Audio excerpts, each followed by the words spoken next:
Hello dear students, कैसे हैं आप सब लोग। आई होप आप अच्छे होंगे। मैं हूं मोहित शर्मा और आप देख रहे हैं मेरे YouTube channel the nucleus of chemistry. तो आज क्लास 10th केमिस्ट्री का जो चैप्टर नंबर 2 है हमारे पास, एसिड्स बेसिस एंड सॉल्ट, इसका थ्योरेटिकल पोर्शन हम लोग ऑलरेडी कंप्लीट कर चुके हैं। तो कुछ बचे हुए इन टेक्स्ट क्वेश्चन और उसके बाद में फिर हम लोग एनसीईआरटी का एक्सरसाइज क्वेश्चन हम लोग सॉल्व करने वाले हैं। तो चलिए बिना किसी देरी के स्टार्ट करते हैं अपना लेक्चर और मूव करते हैं एनसीईआरटी के इन टेक्स्ट क्वेश्चन की तरफ, जो कि लास्ट पार्ट के हमारे इंटेक्स्ट क्वेश्चंस हैं। उससे पहले के जो भी इंटेक्स्ट क्वेश्चंस हैं वो ऑलरेडी हम लोग सॉल्व कर चुके हैं प्रीवियस वीडियो लेक्चर्स के अंदर। तो चलिए लास्ट वाला जो हमारा पार्ट है उसके जो एनसीईआरटी इंटेक्स्ट क्वेश्चंस हैं वो हम लोग सॉल्व करने वाले हैं आज। और ये रहे हमारे वो एनसीईआरटी इंटेक्स्ट क्वेश्चन।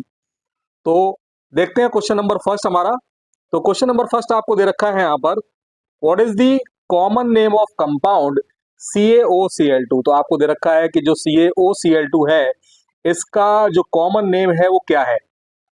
तो सबसे पहले इसका जो आपका केमिकल नेम है वो समझिए। आप जानते हैं ये जो हमारे पास कंपाउंड है CaOCl2, इसको हम लोग किस नाम से जानते हैं। इसको हम लोग बोलते हैं, Ca रिप्रेजेंट करता है कैल्शियम को, तो इसका नाम हो गया कैल्शियम। और ऑक्सीजन के लिए हम लोग लगाते हैं ऑक्सी, और क्लोरीन के लिए लगाते हैं क्लोराइड। तो इसका जो हमारे पास केमिकल नेम है वो क्या हो गया, कैल्शियम ऑक्सीक्लोराइड। और याद कीजिए कैल्शियम ऑक्सीक्लोराइड को हम लोग किस नाम से जानते हैं। तो कैल्शियम ऑक्सीक्लोराइड जो है वो आपका कहलाता है ब्लीचिंग पाउडर। जी हाँ, किस नाम से जानते हैं आप इसको, ब्लीचिंग पाउडर के नाम से जानते हैं। ऑलरेडी इसका हम लोग डिटेल्ड वीडियो पहले ही मैं आपको यहाँ पर बना के दिखा चुका हूँ। तो जो आपका कैल्शियम ऑक्सीक्लोराइड है उसका कॉमन नेम क्या है हमारे पास, ब्लीचिंग पाउडर। कैल्शियम ऑक्सीक्लोराइड को हम लोग ब्लीचिंग पाउडर के नाम से जानते और पहचानते हैं। ओके, आई होप क्लियर हुआ होगा ये क्वेश्चन। चलिए मूव करते हैं हम लोग अपने क्वेश्चन नंबर 2 की तरफ। क्वेश्चन नंबर 2 दे रखा है आपको, name the substance which on treatment with chlorine yield bleaching powder. अब यहाँ पर आपको कैल्शियम ऑक्सीक्लोराइड का मेथड ऑफ प्रिपरेशन आपसे उसने पूछा है कि वो ऐसा कौन सा कंपाउंड है, वो ऐसा कौन सा रिएक्टेंट है जिसके साथ अगर हम लोग क्लोरीन गैस को कंबाइंड कर दें तो हमको ब्लीचिंग पाउडर मिल जाता है। तो याद कीजिए मैंने आपको जब मेथड ऑफ प्रिपरेशन समझाया था कैल्शियम ऑक्सीक्लोराइड या फिर ब्लीचिंग पाउडर का, तो मैंने आपको बताया था कि रिएक्टेंट के रूप में हम लोग किसका इस्तेमाल करते हैं। तो रिएक्टेंट के रूप में हम लोग इस्तेमाल करते हैं सबसे पहले ड्राई स्लेक्ड लाइम का। किसका इस्तेमाल करते हैं, ड्राई स्लेक्ड लाइम का इस्तेमाल किया जाता है। अब याद कीजिए ड्राई स्लेक्ड लाइम क्या हो गया हमारे पास, स्लेक्ड लाइम क्या है आप बहुत अच्छी तरीके से जानते हैं। स्लेक्ड लाइम का मतलब होता है कैल्शियम हाइड्रोक्साइड। तो CaOH होल ट्वाइस, जिसको हम लोग कैल्शियम हाइड्रोक्साइड के नाम से भी जानते हैं, अगर इसको ड्राई कंडीशन में आप कंबाइन कराएंगे क्लोरीन गैस के साथ तो आपको क्या मिल जाता है, कैल्शियम ऑक्सीक्लोराइड मिल जाता है, यानी CaOCl2 बन जाता है आपके पास। और वाटर मॉलिक्यूल क्या होता है यहाँ से एलिमिनेट होता है। तो आपकी जो बेसिकली रिएक्शन है वो रिएक्शन क्या हो जाती है, कैल्शियम हाइड्रोक्साइड यानी CaOH होल ट्वाइस, इसको आप कंबाइन कराएंगे Cl2 के साथ तो आपको क्या मिलेगा, CaOCl2, कैल्शियम ऑक्सीक्लोराइड या फिर ब्लीचिंग पाउडर, और एक आपका वाटर मॉलिक्यूल क्या होगा यहाँ से एलिमिनेट हो जाएगा और ये रिएक्शन आपकी क्या होगी, कंप्लीट हो जाएगी। तो आपसे केवल उस सब्सटेंस का नाम पूछा गया था जो इस्तेमाल होता है कैल्शियम ऑक्सीक्लोराइड को प्रिपेयर करने के लिए। एक रिएक्टेंट आपको क्लोरीन ऑलरेडी दे रखा है, तो साफ साफ नजर आ रहा है कि एक तो हमारा क्लोरीन ये है ही ऑलरेडी, तो क्लोरीन को छोड़कर दूसरा रिएक्टेंट क्या है हमारे पास, स्लेक्ड लाइम यानी कैल्शियम हाइड्रोक्साइड, जिसको ड्राई कंडीशन में लिया जाएगा और इन दोनों को कंबाइन करने पर आपको कैल्शियम ऑक्सीक्लोराइड या फिर ब्लीचिंग पाउडर मिल जाएगा। तो आई होप ये क्वेश्चन भी आपको बहुत अच्छी तरीके से क्लियर हुआ होगा। चलिए मूव करते हैं अपने क्वेश्चन नंबर 3 की तरफ। क्वेश्चन नंबर 3 दे रखा है, name the sodium compound which is used for softening of hard water. आपको बोला गया है सोडियम का वो कौन सा कंपाउंड है जिसका इस्तेमाल हार्ड वाटर को सॉफ्ट करने के लिए होता है। तो याद कीजिए बहुत अच्छी तरीके से मैंने आपको समझाया हुआ है, ये कंपाउंड जो है वो है आपका वॉशिंग सोडा। कौन सा कंपाउंड है, कौन सा सोडियम कंपाउंड है ये सोडियम कंपाउंड है आपका वॉशिंग सोडा। इसको हम लोग किसके नाम से जानते हैं, वॉशिंग सोडा के नाम से जानते हैं। अब जान लेते हैं वॉशिंग सोडा तो इसका कॉमन नेम है, इसका केमिकल नेम क्या है। तो याद कीजिए वॉशिंग सोडा का केमिकल कॉम्पोजिशन क्या होता है, केमिकल फॉर्मूला क्या होता है, इसको हम लोग लिखते हैं Na2CO3 यानी सोडियम कार्बोनेट डॉट 10H2O, ये इसका केमिकल फॉर्मूला होता है। और इसका जो नेम है, केमिकल नेम है वो क्या हो जाएगा, तो Na2CO3 को हम लोग बोलते हैं सोडियम कार्बोनेट। तो इसका नाम क्या हम लोग लिखेंगे, सोडियम कार्बोनेट। और मैंने आपको बताया था जब भी किसी कंपाउंड के साथ वाटर मॉलिक्यूल लग जाता है तो उसको हम लोग हाइड्रेट के नाम से जानते हैं, यानी कि इसका नाम क्या हो जाएगा, हाइड्रेट।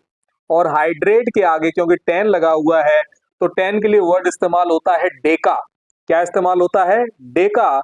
यानी ये जो कंपाउंड है हमारे पास Na2CO3.10H2O, जिसको हम लोग कॉमन फॉर्म में वॉशिंग सोडा के नाम से भी जानते हैं, इसका नेम क्या हो जाएगा, केमिकल नेम क्या हो जाएगा आपका, सोडियम कार्बोनेट डेकाहाइड्रेट Na2CO3.10H2O इसका केमिकल फॉर्मूला है।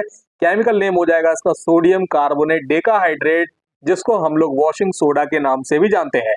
तो आई होप क्लियर हुआ होगा आपको वो कौन सा सोडियम कंपाउंड है। तो वो सोडियम कंपाउंड है आपका सोडियम कार्बोनेट डेकाहाइड्रेट, जिसको हम लोग कॉमनली वॉशिंग सोडा के नाम से भी जानते और पहचानते हैं। ओके, चलिए मूव करते हैं अपने क्वेश्चन नंबर 4 की तरफ। क्वेश्चन नंबर 4 दे रखा है आपको, what will happen if A solution of sodium hydrogen carbonate is heated, give the equation of the reaction involve. तो आपसे पूछा गया है क्या होगा अगर हम लोग सोडियम हाइड्रोजन कार्बोनेट को हीट करेंगे तो क्या होगा, आपको इक्वेशन भी बतानी है। तो याद कीजिए मैंने आपको बताया था कि आपका जो प्रिपरेशन होती है वॉशिंग सोडा की, वॉशिंग सोडा की प्रिपरेशन के लिए आपको सोडियम कार्बोनेट की जरूरत पड़ती है। और वो सोडियम कार्बोनेट आपको कैसे मिलता है, जब आप सोडियम हाइड्रोजन कार्बोनेट को हीट करते हैं तो सोडियम हाइड्रोजन कार्बोनेट हीट करने पर एक तो सोडियम कार्बोनेट का प्रिपरेशन मिलता है, आपको सोडियम कार्बोनेट मिलता है, वाटर मॉलिक्यूल मिलता है, और प्लस कार्बन डाइऑक्साइड गैस क्या होता है यहाँ से लिबरेट होती है। ये रिएक्शन मैंने आपको ऑलरेडी समझाई थी। तो समझते हैं जरा क्या होगा अगर सोडियम हाइड्रोजन कार्बोनेट को हम लोग गर्म करेंगे। तो सोडियम हाइड्रोजन कार्बोनेट के अपने को 2 मॉलिक्यूल लेने पड़ते हैं, यानी 2NaHCO3। ये हम लोग 2 मॉलिक्यूल लेंगे, फिर एरो लगाएंगे, एरो पे करेंगे इसको हीट, और हीट करने पर क्या होगा, आपको मिलेगा सबसे पहले एक सोडियम कार्बोनेट यानी Na2CO3 प्लस वाटर मॉलिक्यूल, और प्लस क्या मिलेगा आपको, कार्बन डाइऑक्साइड गैसियस फॉर्म में। तो आपकी रिएक्शन हो जाएगी NaHCO3, 2 मॉलिक्यूल्स लेंगे, हीट करेंगे, क्या मिलेगा आपको, sodium carbonate plus water molecule plus carbon dioxide gas.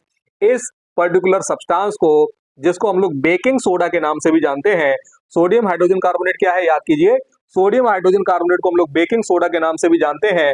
और मैंने आपको एक सवाल करवाया था, मैंने आपको एक क्वेश्चन करवाया था कि बेकिंग सोडा का इस्तेमाल जो है हम लोग बेकरी प्रोडक्ट्स बनाने के लिए क्यों करते हैं, क्योंकि बेकिंग सोडा को जब आप किसी डो के अंदर मिक्स करते हैं और जब उस डो को हीट किया जाता है, हल्का सा वो हीटिंग प्रोसेस में आता है, या रूम टेम्परेचर पे ही अगर उसको थोड़ी देर के लिए रख देते हैं तो सराउंडिंग से टेम्परेचर को गेन करके ये जो आपका सोडियम हाइड्रोजन कार्बोनेट है ये सोडियम कार्बोनेट में कन्वर्ट हो जाता है और कार्बन डाइऑक्साइड गैस रिलीज होती है। ये कार्बन डाइऑक्साइड गैस क्या काम करती है, आपका जो डो है उसको स्पॉन्जी या फिर फ्लफी नेचर प्रोवाइड करा देती है, वो एक्सपेंड कर जाता है, उसका साइज बढ़ जाता है, जिसकी वजह से आप जो बेकरी प्रोडक्ट्स मार्केट में देखते हैं वो उसी का परिणाम है, हम लोग इसका इस्तेमाल करते हैं। तो आई होप ये केमिकल इक्वेशन भी आपको क्लियर हुई होगी और इसके पीछे छुपा हुआ जो कॉन्सेप्ट है वो भी आपको बहुत अच्छी तरीके से समझ आया होगा। तो चलिए आज हम लोग मूव करते हैं फिर अपने इन टेक्स्ट के लास्ट क्वेश्चन की तरफ। तो लास्ट क्वेश्चन आपको दिया है, right an equation two show the reaction between plaster of Paris and water. तो आपको बोला गया है वो इक्वेशन बताइए जो प्लास्टर ऑफ पेरिस और वाटर के बीच में होती है।